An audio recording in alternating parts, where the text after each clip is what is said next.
नमस्कार। आइए सुनते हैं स्वामी आत्मानंद जी के प्रवचनों पर आधारित गीता तत्व चिंतन से आज का अंक। विषय है पुनर्जन्म मीमांसा। वासांसि जीर्णानि यथा विहाय नवानि गृह्णाति नरोपराणि तथा शरीराणि विहाय जीर्णानि अन्यानि संयाति नवानि देहि।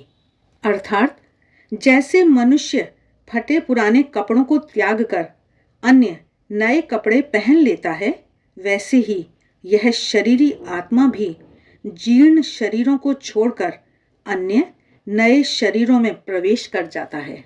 पुनर्जन्म पुराने वस्त्रों का उदाहरण।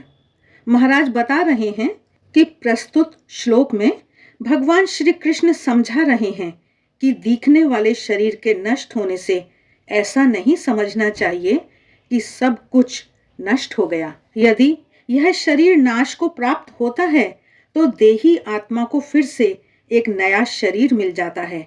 जैसे मनुष्य अपने फटे पुराने कपड़ों को त्याग कर नए वस्त्र पहन लेता है, वैसे ही यह देह का स्वामी आत्मा शरीर के जीर्ण होने पर उसे त्याग देता है और एक नया शरीर ग्रहण करता है। भगवान कृष्ण का यह तर्क देहासक्ति को दूर करने के लिए है।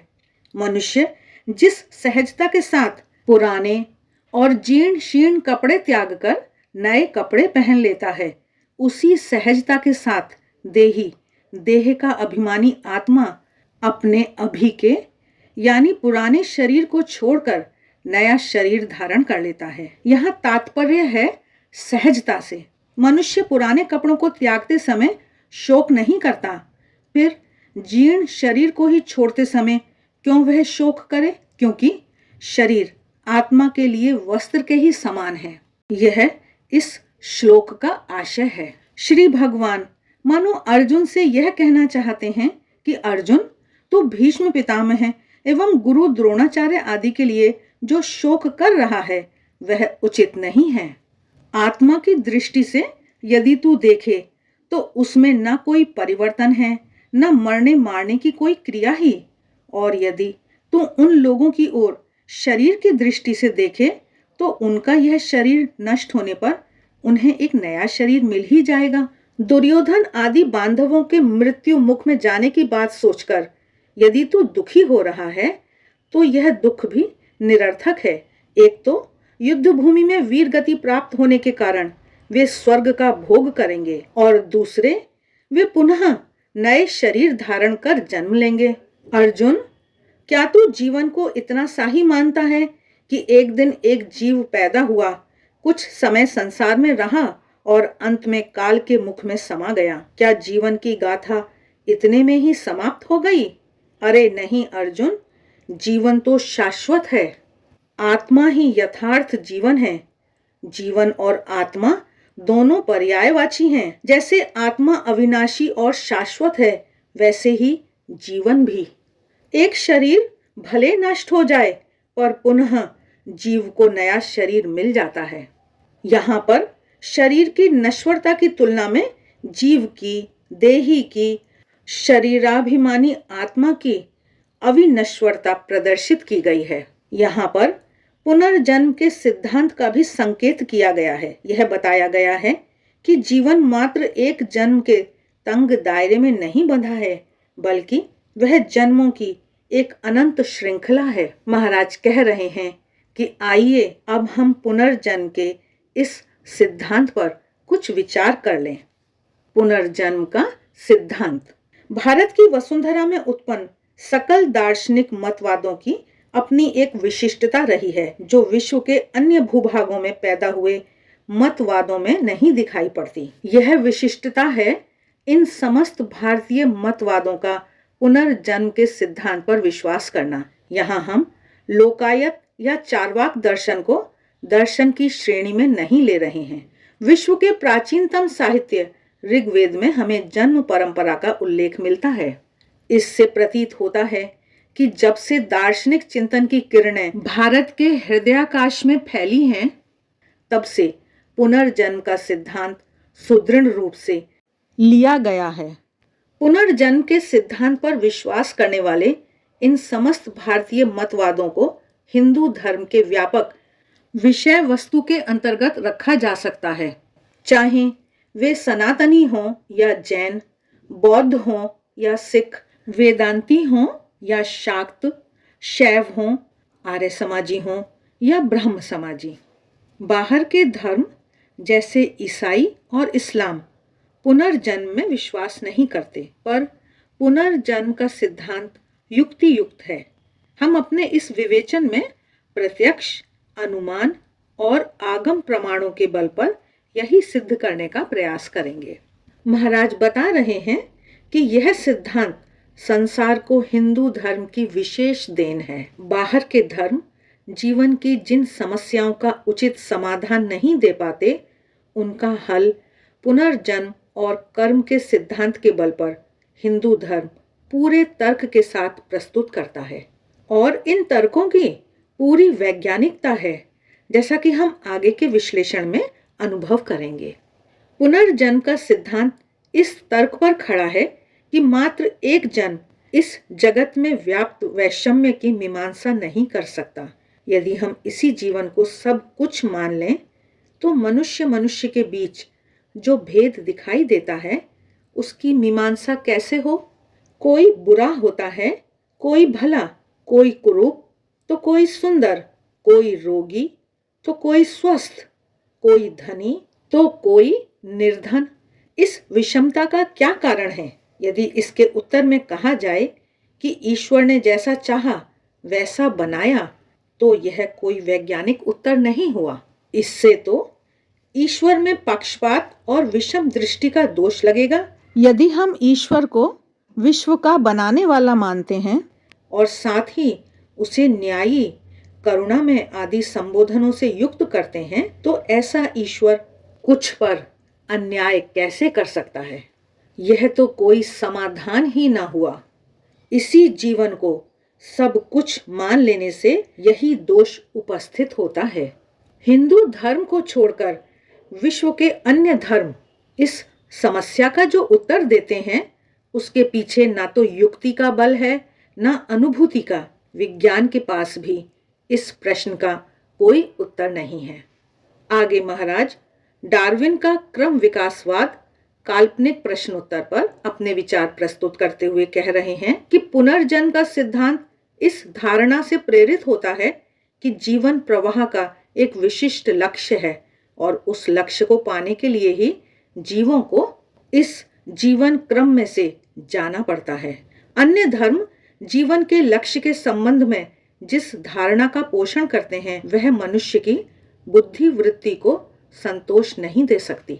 एकमात्र हिंदू धर्म ही मानव जीवन के प्रयोजन की बुद्धि सम्मत व्याख्या प्रस्तुत करता है और कहता है कि जीवन क्रम का एक निर्दिष्ट लक्ष्य है।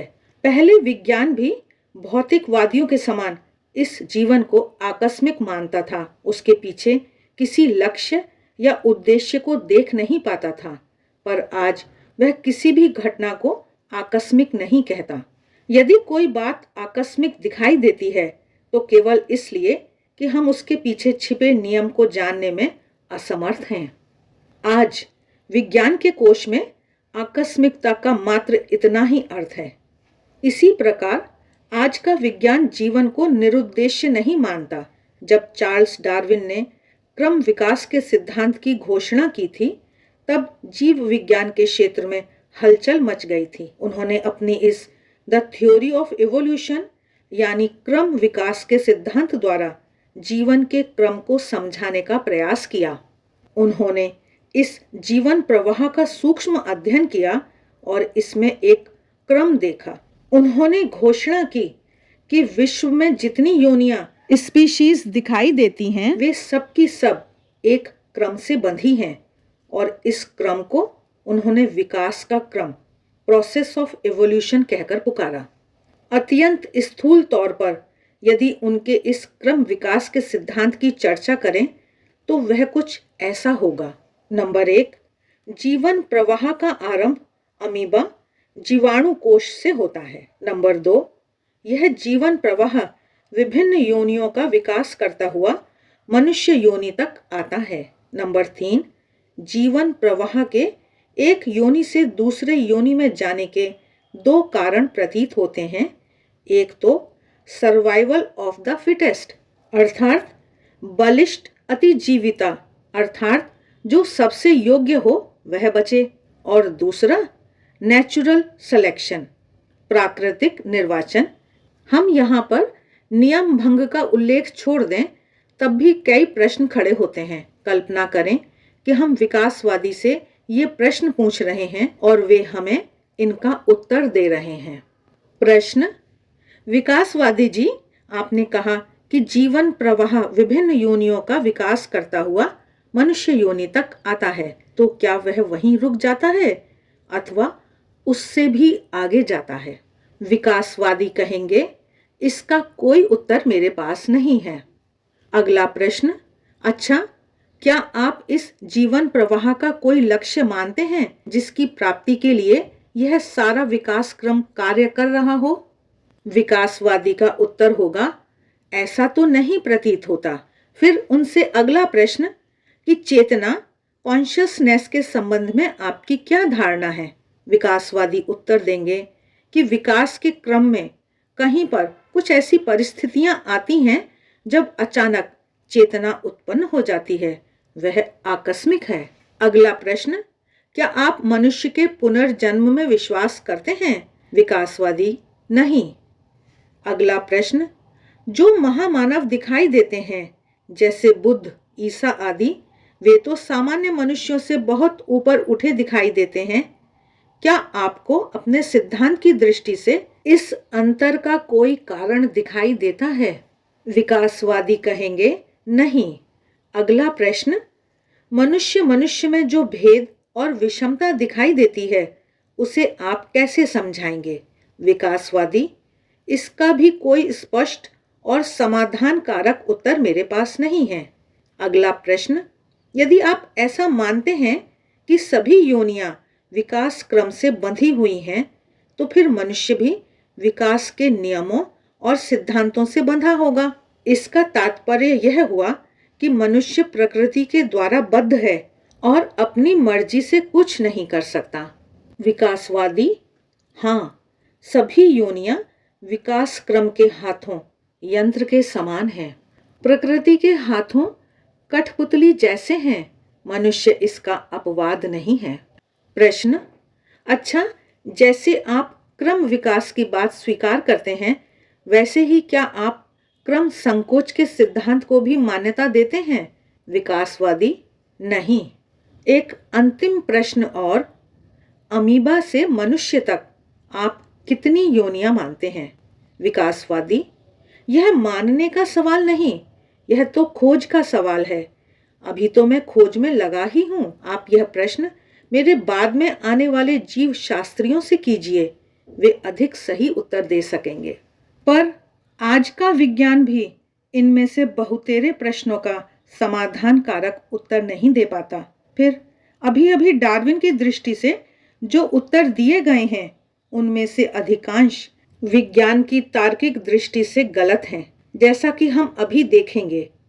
किंतु कर्मवाद और पुनर्जन्मवाद ऐसे दो सशक्त हिंदू सिद्धांत हैं जो उपर्युक्त सभी प्रश्नों का समाधान कारक उत्तर प्रदान करते हैं। भले ही विज्ञान की प्रयोगशाला में इन दोनों सिद्धांतों पर प्रयोग नहीं हुआ है, तथापि पुनर्जन्म की अनेक घटनाएं अतीत और भविष्य के सघन अंधकार में पर्दे में एक छेद अवश्य कर देती हैं। इन दोनों सिद्धांतों को पुष्ट करने वाले तर्क अकाट्य हैं, क्योंकि ये समस्त प्रश्न एक दूसरे से संबंधित हैं, इसलिए इनको हम एक साथ ही चर्चा के लिए ले लेंगे। स्वामी आत्मानंद जी के इस प्रवचन का अगला हिस्सा हम अगले वीडियो में प्रस्तुत करने जा रहे हैं। आज के लिए बस इतना ही। वीडियो अच्छे लगते हैं तो चैनल को सब्सक्राइब ज़रूर करें, मित्रों के साथ शेयर करें। आप सभी के प्यार व सहयोग के लिए बहुत बहुत धन्यवाद।